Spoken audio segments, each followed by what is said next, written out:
Bonjour à tous.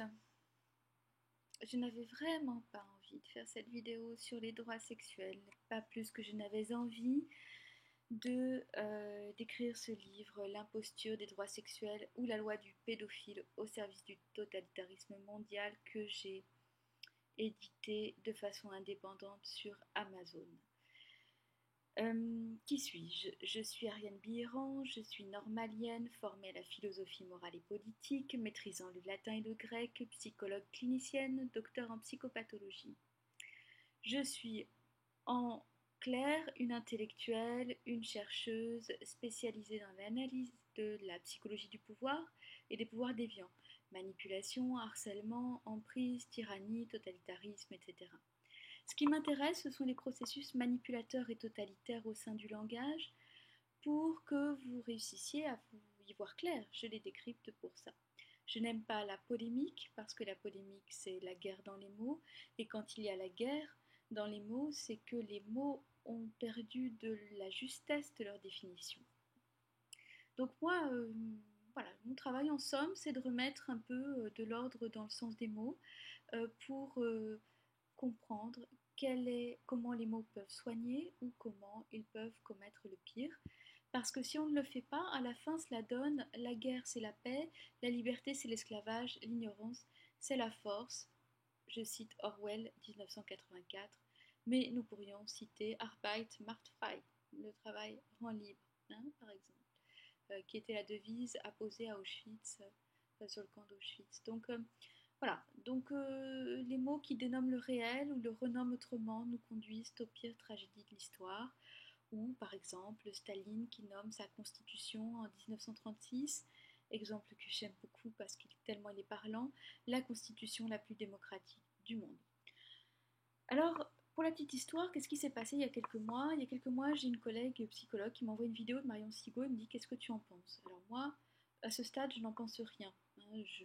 J'écoute une dame qui me parle de choses très graves et donc il faut que j'aille vérifier. Je n'ai pas les moyens parce que je ne suis pas en France de me procurer immédiatement son livre et en fait je ne veux même pas me le procurer, je vais avoir les idées claires et être très indépendante par rapport à ce travail de retour au texte, hein. Je veux retourner au texte sans aucune influence pour essayer de décrypter, mais quand même j'ai déjà ma petite idée parce que droit sexuel, à coller les deux termes ensemble, c'est quand même un peu bizarre parce que le droit il est censé justement réprimer les pulsions pour préserver l'intégrité de chacun et non pas les encourager. Donc, mais bon, ok, j'ai dit on va voir ce que ce sont les droits sexuels. Au départ, je pense que j'en ai pour quelques jours, quoi, hein, d'investigation, et puis au fur et à mesure, je découvre une montagne de textes et assez effrayants euh, dans la confusion, dans le mélange de tout, dans l'indifférenciation, et surtout qui ne protège en fait pas les mineurs et qui évacue la notion de mineur sexuel. Donc, moi je suis quelqu'un qui analyse froidement les textes, je fais froidement un travail d'analyse de texte, duquel sort donc mon livre, et je vous confirme, exemple à l'appui, l'existence de dérives graves en France au travers de la prétention des adultes à éduquer sexuellement des mineurs sexuels. Déjà, là aussi, il y a autre problème. Éduquer sexuellement, on éduque à réprimer des pulsions et à ne pas faire tout ce qu'on veut. On n'éduque pas à une pulsion. Donc c'est complètement délirant en fait. J'étudie littéralement de nombreux passages de la Déclaration des droits sexuels, un texte parmi d'autres, voilà, mais je le fais dans le livre, vous verrez, qui décrit une telle dérive pédophile sous couvert de lutter pour les droits des homosexuels, les droits des femmes, les droits à la santé, la prévention. Alors il faut bien comprendre que la perversion, elle fonctionne toujours comme ça. C'est le bonbon empoisonné. C'est le bonbon qui est très appétissant, qui vous fait très envie, qui a l'air super bon, c'est-à-dire des idéaux auxquels tout le monde a envie de croire. Euh, quelle personne normalement constituée avec de l'empathie a envie que les homosexuels soient persécutés, que les femmes n'aient pas accès à un peu plus de liberté dans leurs droits et que les pauvres n'aient pas accès à la santé?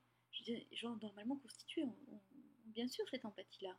Mais il faut comprendre que toutes les manipulations, et en particulier les manipulations de masse, se font au nom des idéaux et en particulier au nom d'un idéal qui est celui de l'égalité. L'égalité de droit qui devient l'égalité de fait et qui en fait égalise le champ et donc finit par harceler les peuples puisque harceler veut dire égaliser. Donc, il faut être très attentif à ce qui se passe sur le mot égalité. Alors, je vous prends des exemples de mensonges, mais il y en a plein d'autres. Je ne vais pas vous prendre les pires. Je vous en prends quelques-uns simplement. Euh, Premier mensonge, ce n'est pas une charte, hein, comme on rencontre souvent sur Internet. Euh, la déclaration des droits sexuels n'est pas une charte. La charte date de 1994 au planning familial international. Elle est différente de la déclaration. La déclaration des droits sexuels se veut similaire à la déclaration des droits de l'homme. D'ailleurs, il y a un amalgame, droits sexuels, droits de l'homme, alors que les droits sexuels viennent contredire les droits de l'homme, en particulier sur le choix des parents prioritaires en matière d'éducation à leurs enfants. Donc il faut quand même très attentif. Il y a un sophisme. Un sophisme, c'est un faux raisonnement qui fonde tout ce qui se passe autour de cette notion complètement crapuleuse de droit sexuel, qui n'est absolument pas de la prévention, euh, mais qui va introduire à l'intérieur effectivement des modules de prévention, on va dire comme ça. Donc cette déclaration, elle dit l'obligation de satisfaction requiert des États qu'ils adoptent des mesures législatives, administratives, budgétaires, judiciaires, promotionnelles et toute autre mesure appropriée visant au plein exercice de ses droits, c'est-à-dire qu'elle entend infléchir la politique des États en matière de loi, d'administration, de budget, de justice, de promotion et toute autre mesure appropriée. Ce n'est pas une charte qui fait ça. Hein. Autre exemple, standards pour l'éducation sexuelle en Europe, qui nous sont donc imposés, en tout cas à tous les enfants de France, sans que le peuple français ait eu quelque chose à en dire. Exemple, enseignement de la masturbation aux enfants de 4 ans à l'école. Alors, les professionnels de santé mentale de l'enfance seront aussi heureux d'apprendre que l'enfant fantasme beaucoup, je vous cite, vous pouvez aller vérifier, tout est référencé dans mon livre, enfin pas tout, mais ces passages que je vous cite sont référencés. Entre 7 et 9 ans, sur le fait d'être amoureux d'un enfant du même sexe. Donc l'enfant fantasme beaucoup entre 7 et 9 ans sur le fait d'être amoureux d'un enfant du même sexe. À 10 ans, il commence à s'intéresser à la sexualité des adultes et fantasme sur la sexualité des adultes. Et entre 16 et 18 ans, ils affinent leur carrière sexuelle. Il aurait, l'enfant, une sexualité qui serait beaucoup plus large que celle de l'adulte moyen. Ce serait d'ailleurs la raison pour laquelle il faudrait absolument commencer l'éducation sexuelle avant l'âge de 4 ans. Ce sont des citations, où seront enseignés aux enfants de 4 ans, de 0 à 4 ans, la reproduction, la masturbation, oui vous avez bien entendu entre 0 et 4 ans, le plaisir lié à un contact physique, donc j'aimerais savoir comment on enseigne à un enfant le plaisir lié à un contact physique, les identités sexuelles, entre autres. Autre exemple, la liberté de pensée, d'opinion et d'expression en matière de sexualité, d'orientation sexuelle. Je vais rappeler que les pédophiles invoquent le fait d'avoir une orientation sexuelle et que comme jamais ces textes n'opposent une limite extrêmement ferme sur la pédophilie et la pédocriminalité et qu'au contraire ils invoquent une notion qui est celle du consentement de l'enfant, c'est vraiment problématique. Donc simplement, je reviens. Liberté de pensée, d'opinion et d'expression en matière de sexualité, d'orientation sexuelle, d'identité de genre et de droits sexuels. Cette liberté ne devra pas rencontrer de limites quant à l'ordre public, la moralité publique, la santé publique et la sécurité publique qui sont considérées comme des notions discriminatoires. Je vous cite un autre passage. Toute personne a le droit de s'engager librement et avec son plein consentement dans le mariage ou dans toute autre modalité de couple civil disponible à tout un chacun dans un contexte non discriminatoire et en tenant pleinement compte des capacités évolutives de l'enfant. L'enfant a donc un consentement et il peut se marier. D'ailleurs, ou former un couple. D'ailleurs, la déclaration des droits sexuels pose, et d'autres textes des droits sexuels posent comme principe qu'il ne faut pas discriminer par l'âge l'enfant et l'adulte, c'est-à-dire que cela fait sauter le concept juridique de minorité sexuelle. Vous comprenez bien ce que ça veut dire. Le totalitarisme est un régime politique bien particulier. On me dit tu y vas trop fort. Non, c'est totalitaire. C'est un régime politique qu'ont décrit Hannah Arendt, Orwell dans 1984 et Huxley dans Le meilleur des mondes. Et d'ailleurs Huxley nous avait averti que s'actualiserait dans le futur un totalitarisme où il y aurait de l'enseignement à la sexualité pour les plus petits, avec une sexualité sans conscience, sans intime pour tous, dès la plus tendre enfance. Ma conclusion, je sais que beaucoup de personnes œuvrent en matière de prévention et il est très important de faire de la prévention. La prévention au risque, de la prévention aux grossesses non désirées, de la prévention justement à toute atteinte à l'intégrité. Mais là, je crois que nous ne sommes pas dans la prévention.